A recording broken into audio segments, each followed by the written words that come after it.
পীযূষ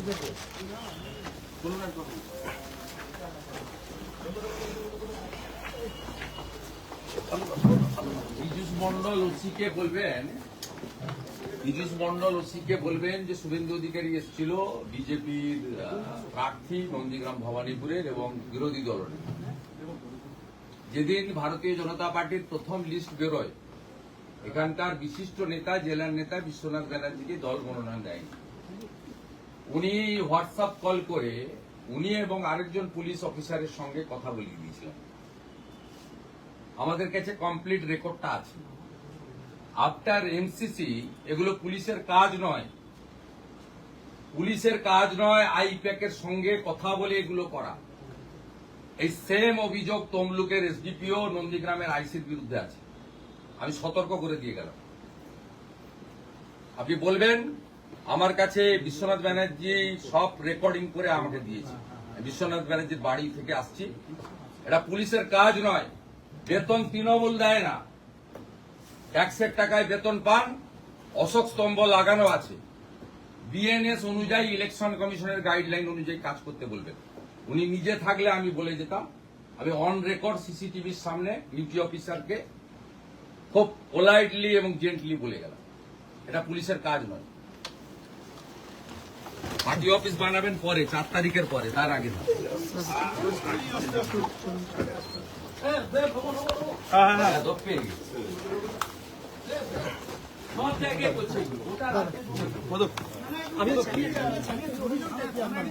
মন্ডল বলে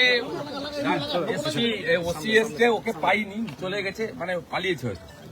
আমি ডিউটি অফিসারকে বলে গেছি যেদিনকে বিজেপির প্রার্থী তালিকা বেরোয়, আমাদের বিশিষ্ট নেতা প্রার্থী পদের অন্যতম দাবিদার বিশ্বনাথ ব্যানার্জি মনোনয়ন পাননি।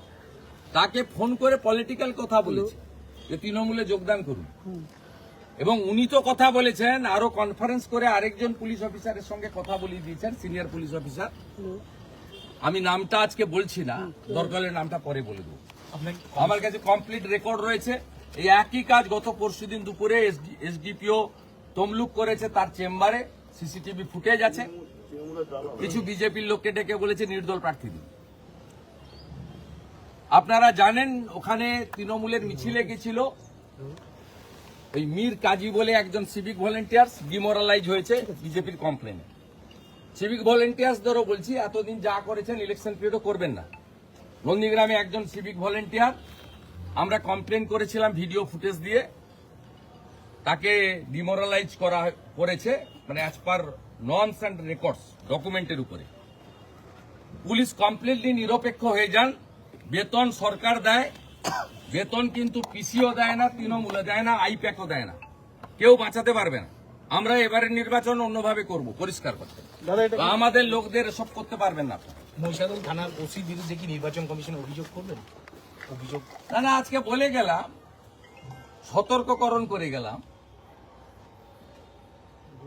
এরপরে করলে নিশ্চয়ই করবো। Election commission will take appropriate action. অন্যরকম যেমন নন্দীগ্রামে সিভিক তার এগেনস্টে অ্যাকশন নিয়েছে, একজন সিভিককে ডিমোরালাইজ করেছে আমাদের ডকুমেন্টে। তিনি তৃণমূলের প্রার্থীর মিছিলে স্লোগান দিচ্ছেন, পারেন না দিন।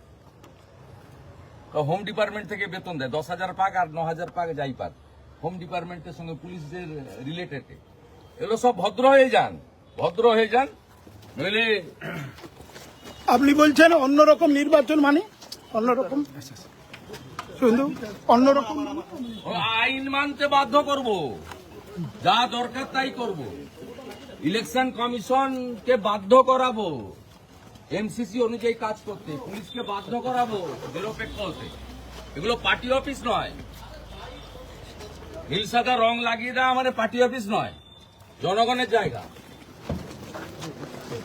একবারে এই মুহূর্তে দেখা যায় বিরোধী দলনেতা মহিষাদল থানায় আসার পর কিন্তু তিনি কিন্তু উপস্থিত ছিলেন না, কিন্তু যারা থানায় ডিউটি অফিসাররা ছিলেন তাদের সঙ্গে কথা বলেন, এবং যেভাবে প্রাক্তন যিনি প্রার্থী, বর্তমানে যিনি প্রার্থী, তাকে যেভাবে তৃণমূল কংগ্রেসে যোগ দেওয়ার জন্য দেওয়া হচ্ছে বলে অভিযোগ উঠেছে, এবং এই থানার ওসির বিরুদ্ধে সেই অভিযোগ উঠেছে, সেই বিষয়ে কিন্তু তিনি এখানে এসেছিলেন কথা বলবার জন্য। যদিও মহিষাদলের ওসি তিনি উপস্থিত ছিলেন না, তবে যারা ডিউটি অফিসার তাদের সাথে কথা বলে এই মুহূর্তে বেরিয়ে যাচ্ছেন, এবং আজকে